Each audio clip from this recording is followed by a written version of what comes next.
Hi, I just want to come to you today and just talk about, just what Title I is and why. I just have to ask this question.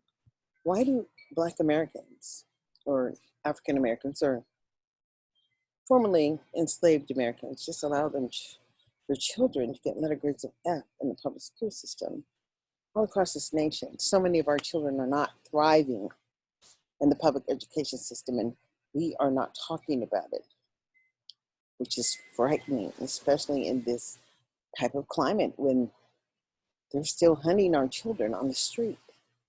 And I do mean hunting. And that hunting stuff happened at one time in this nation. And I hate to even think back on it. I didn't experience it, don't want to experience it. But I will say, far too many children are pulled over. I recall when my son first got his driver's license. He got pulled over 70 times in 1 year. And there was nothing for them to get him on because the car was mine. I paid the insurance, and he was on it. But then you start getting simple tickets like illegal lane change or on the freeway or anything. Why is it that we simply pay taxes? And it's just not simply paying taxes. Quite frankly, we have some of the world's greatest entertainers, and they pay some taxes. And when you start thinking about the American businessman, well, he doesn't pay a lot of taxes. That's what we couldn't see Donald Trump's taxes. And a lot of people who make a lot of money, well, they figured out the loopholes. And why do they have to share the information with you? Because quite frankly, naturally, you would not qualify for those resources. And simply, it's rare. So if you choose to play the game, then there's a benefit. If you choose not to play the game, well, the burden is on you.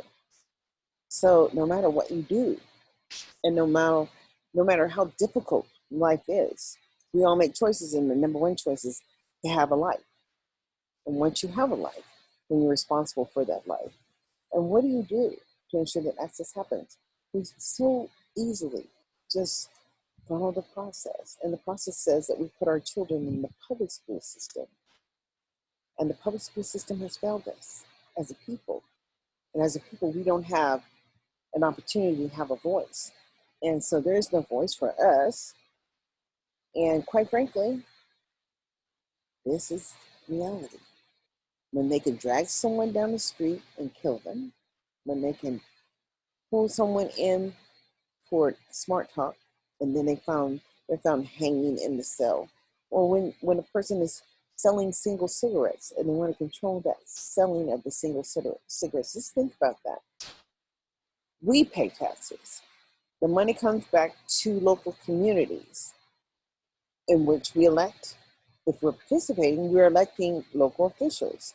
We have state representatives, we have county boards of supervisors, we have city managers and city representatives. We have everything in America, except for we don't have representation. I mean, I'm not saying that, quite frankly, we don't have representation. I'm just saying that we're represented because we get to participate, and that's just real.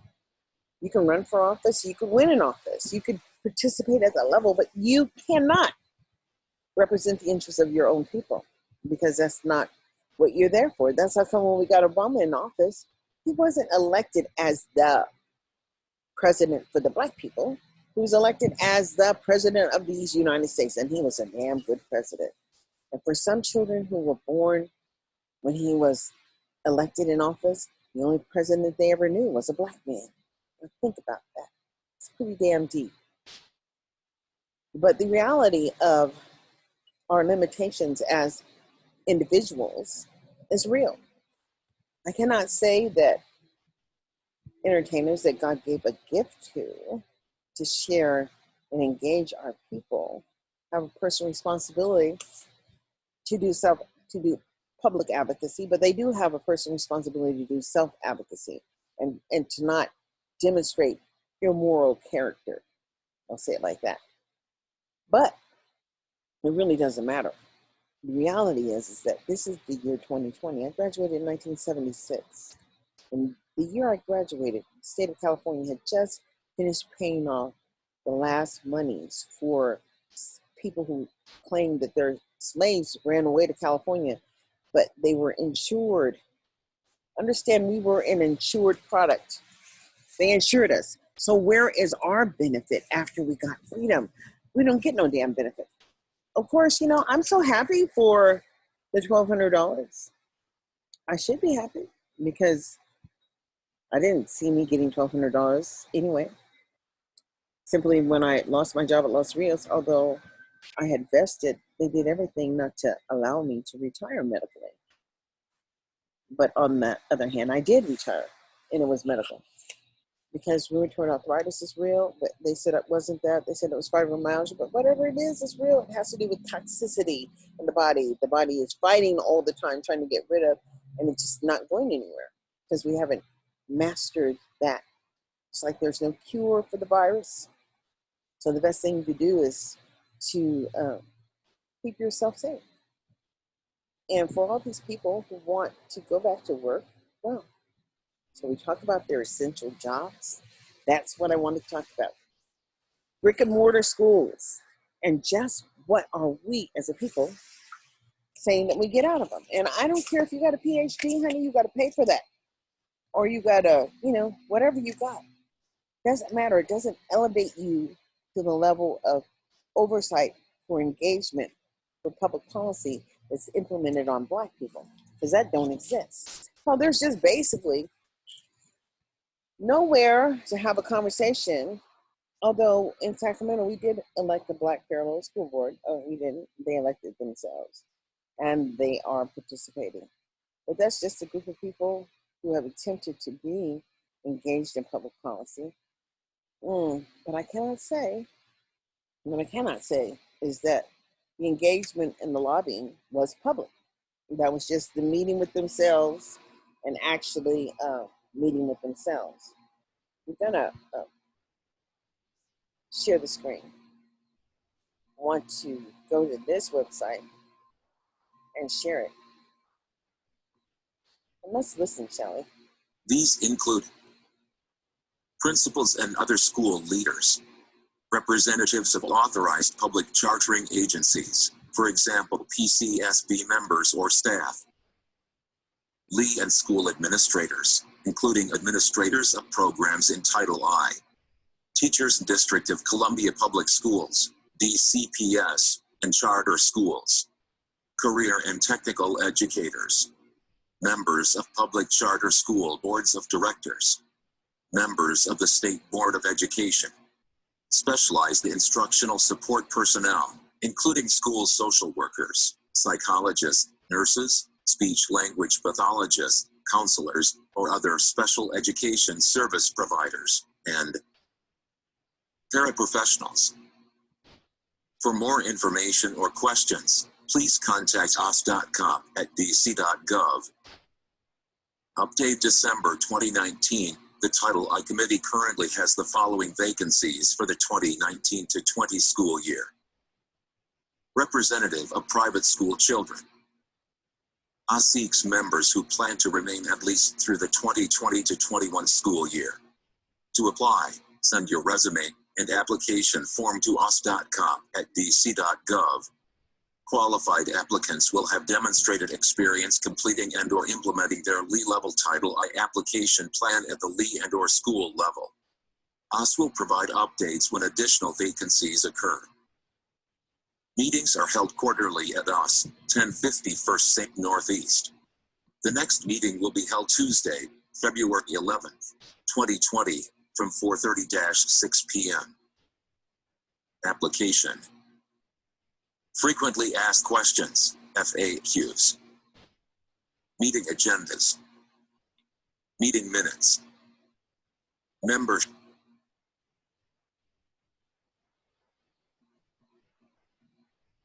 Title I Committee of Practitioners Membership Benefits and Responsibilities. Tuesday, January 3rd, 2017. The Office of the State Superintendent of Education.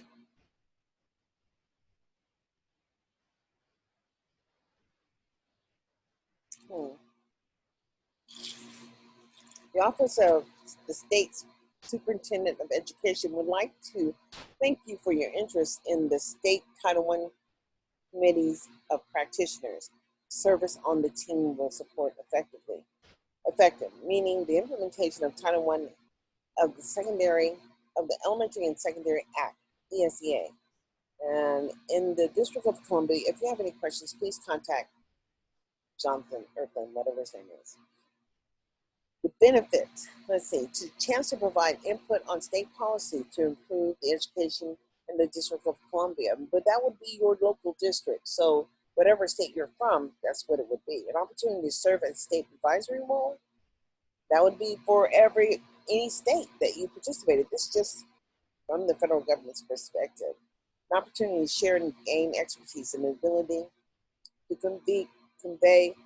convene with others who desire to impact the Title I general education policy, practitioners of professional development, an opportunity, dinner serving education committee and practitioners. Then it just has their meeting dates. But I mean, that's in Washington, D.C. It's not local. And I will say that, it's us as a people. These are the people in Nevada that serve on the Title I committee. But quite frankly, we should know that in Nevada, it's just not working for our children. And simply, we do not have a way of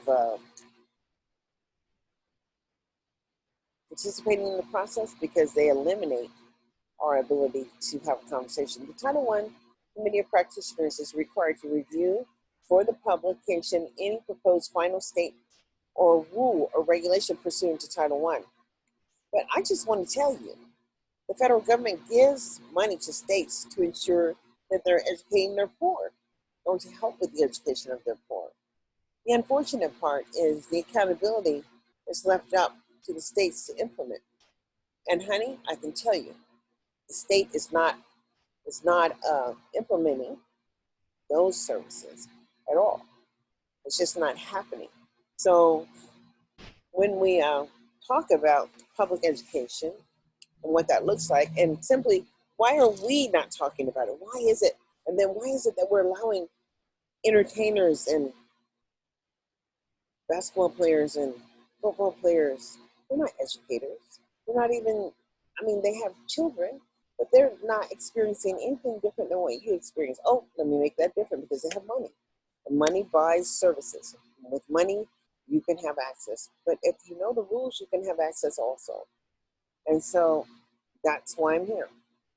Do we go back to brick and mortar schools after this COVID-19? What did you do to ensure that your child was participating? How did your child have access to the general curriculum, and what were they learning? What was the level of engagement? What did your child do? How is it that so many of our kids haven't even started the completion of the year? And what are they being told?